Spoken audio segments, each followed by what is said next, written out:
Secundaria, tercer grado. Lengua materna, español. Miradas y perspectivas.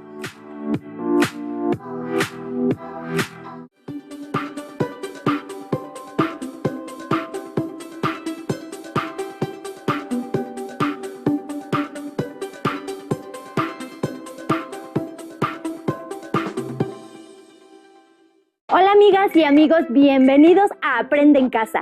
En esta sesión abordaremos contenidos de la asignatura Lengua Materna Español, de segundo grado de secundaria. ¿Cómo están? Esperemos que muy bien. Efectivamente, en esta ocasión aprenderemos a distinguir entre los distintos textos que existen. Pero antes de entrar en materia, queremos recordarles que la mejor manera de resolver esta contingencia es quedándonos en casa, reforzando nuestros conocimientos y conviviendo sanamente en familia. Recuerden que esta es una buena oportunidad para estudiar en el hogar, descansar, divertirse y prepararse para el momento en que regresen a la escuela, donde podrán compartir tanto sus experiencias como sus aprendizajes con sus maestros y compañeros. Ahora sí, manos a la obra, porque tal como les adelantamos hace unos momentos, nos enfocaremos en los distintos tipos de textos. El objetivo es que aprendan a comparar una variedad de textos sobre un tema y que sean capaces de explicar cuál es la diferencia entre uno y otro. ¿Les parece si, para empezar, vemos en qué consisten los textos continuos, discontinuos y mixtos? ¡Corre video!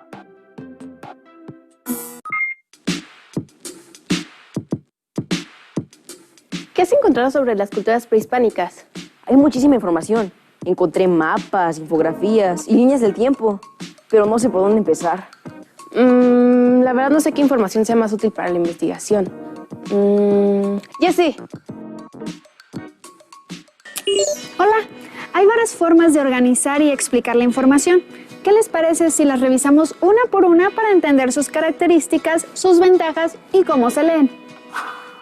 Los textos pueden estar organizados de diferentes maneras, por lo que se clasifican en textos continuos, discontinuos y mixtos.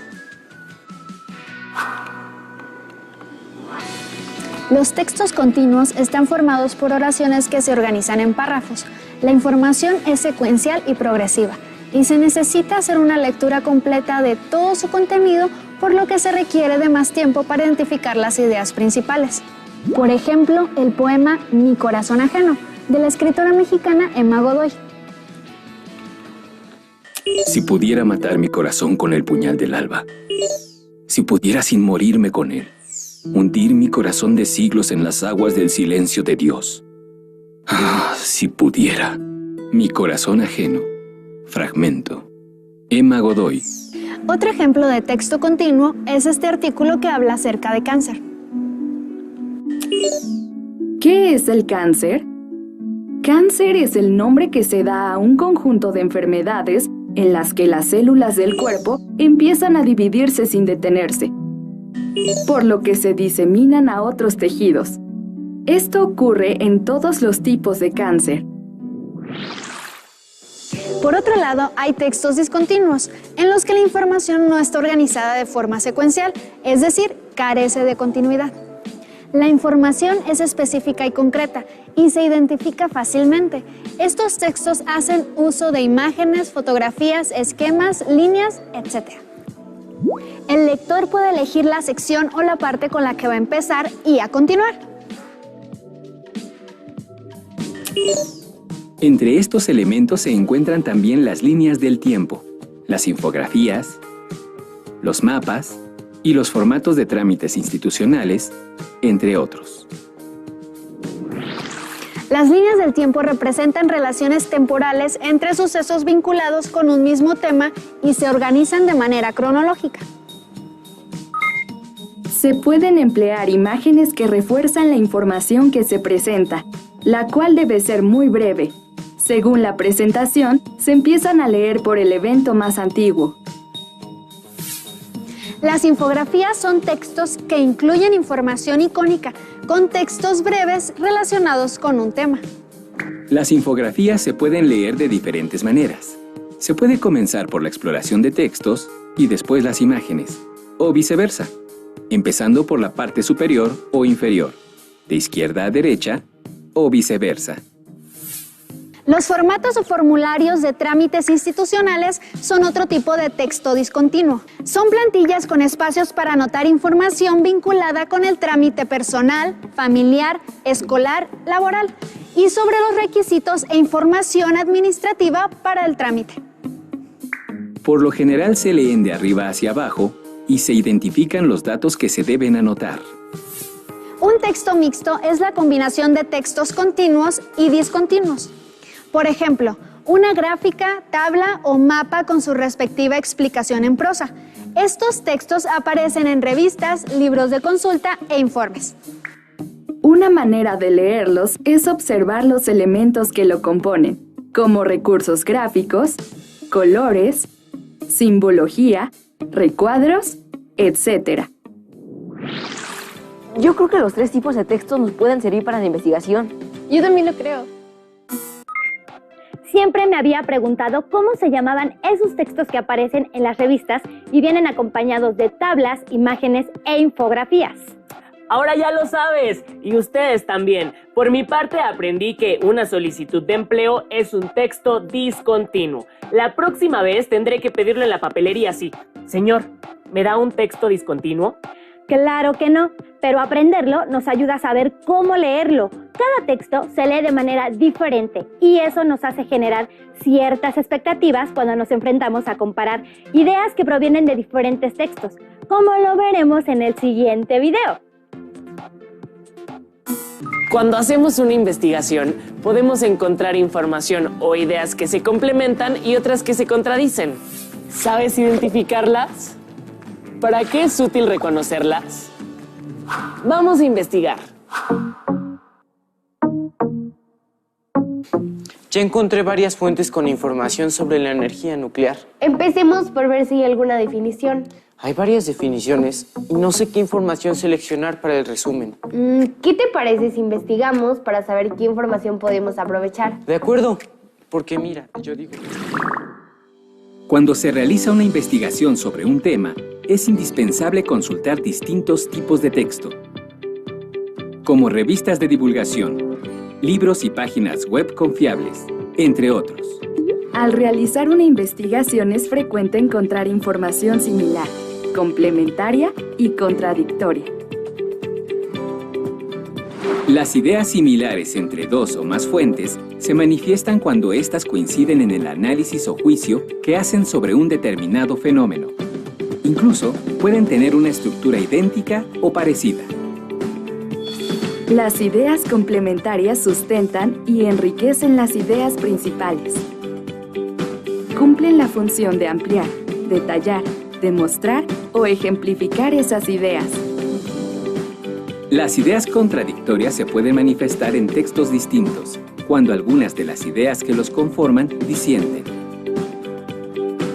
Es decir, las ideas expresadas entre uno y otro texto son opuestas o contradictorias.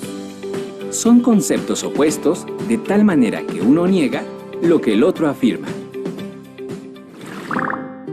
Estas ideas son similares porque ambos textos dicen que México dispone de una planta nuclear con 2 reactores nucleares. Estas ideas son complementarias porque enriquecen la idea principal. Por ejemplo, el texto que dice que México dispone de una planta nuclear que genera electricidad se complementa con otro texto que menciona que es propiedad de la Comisión Federal de Electricidad y que usa agua de mar para refrigerarse. Y estas son ideas contradictorias, porque uno afirma lo que otro niega. Escucha, en un texto dice que la planta nuclear de Laguna Verde es de las más inseguras a nivel mundial, y en otro texto se menciona que los protocolos de actuación de la planta nuclear están debidamente regulados, lo que quiere decir que es segura. Ahora, ¿cómo integramos las ideas en un resumen? Vamos a investigar. Contraponer las ideas no significa necesariamente que un texto esté mal. De hecho, permite tener un panorama más amplio en el que se contrastan las ideas. Por lo tanto, cuando se lee o investiga, es importante identificar el desarrollo de las diferentes ideas que componen un texto.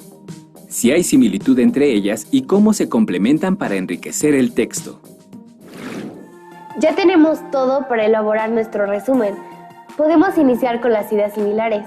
Agregamos información complementaria con datos de interés. Y por último, retomamos ideas contradictorias para enriquecer el texto y proporcionar argumentos para la reflexión y el debate. Sí, ¿sabes? Eso estaría muy bien, porque Qué importante es saber reconocer el tipo de ideas que nos presentan los textos cuando se hace una investigación. ¿Has identificado alguna de estas ideas en los textos que utilizas para tus investigaciones? ¿Tú crees que la energía nuclear es segura? Claro que es segura. Además, contamina muy poco, ¿no? Yo creo que sí contamina mucho. ¿Y sobre la seguridad? ¿Qué te digo? No lo sé. Hay muchas plantas nucleares en las que nunca ha pasado nada. Parte de la dificultad de comprender estos textos está en valorar qué tan confiable es la información.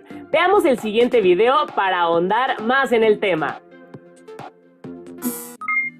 En la vida real, cada texto se conecta con otros previos, posteriores o escritos. En un mismo momento, cada uno busca su audiencia, responde a otro escrito, discute argumentos, los copia o los rechaza. ¿Qué puede hacer el lector?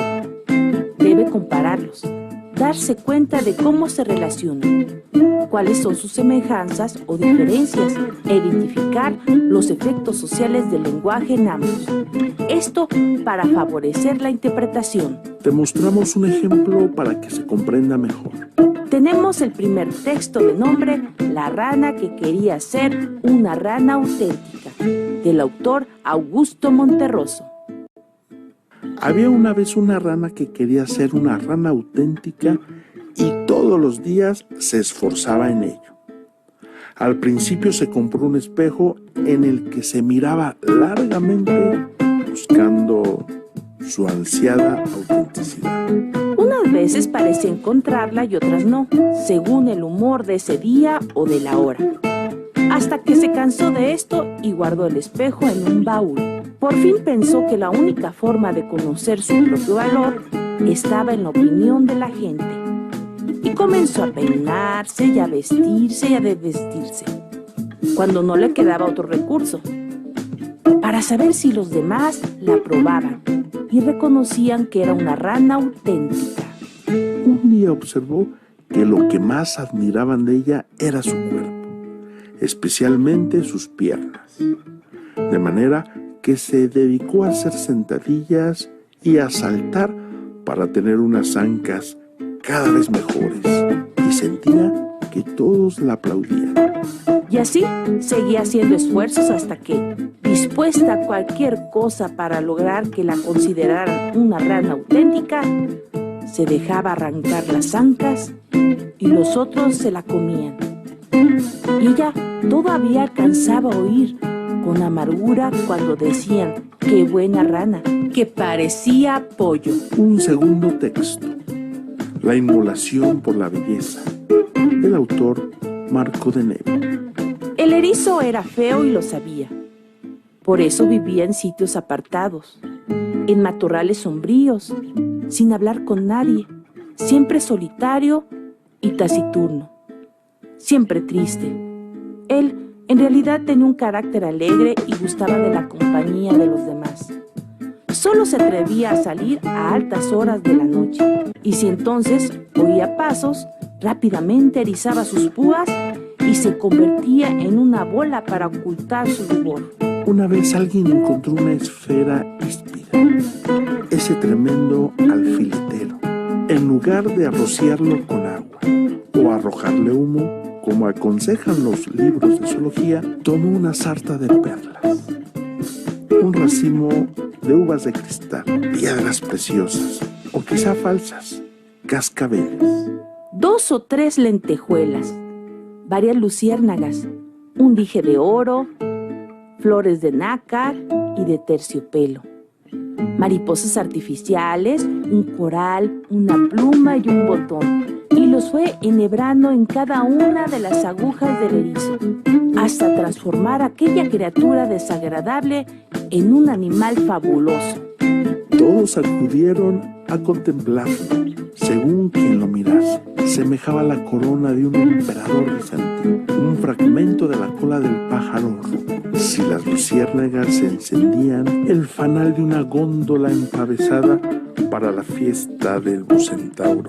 O si lo miraba algún envidioso, un bufón. El erizo escuchaba las voces, las exclamaciones, los aplausos y lloraba de felicidad, pero no se atrevía a moverse por temor de que se le desprendiera aquel ropaje.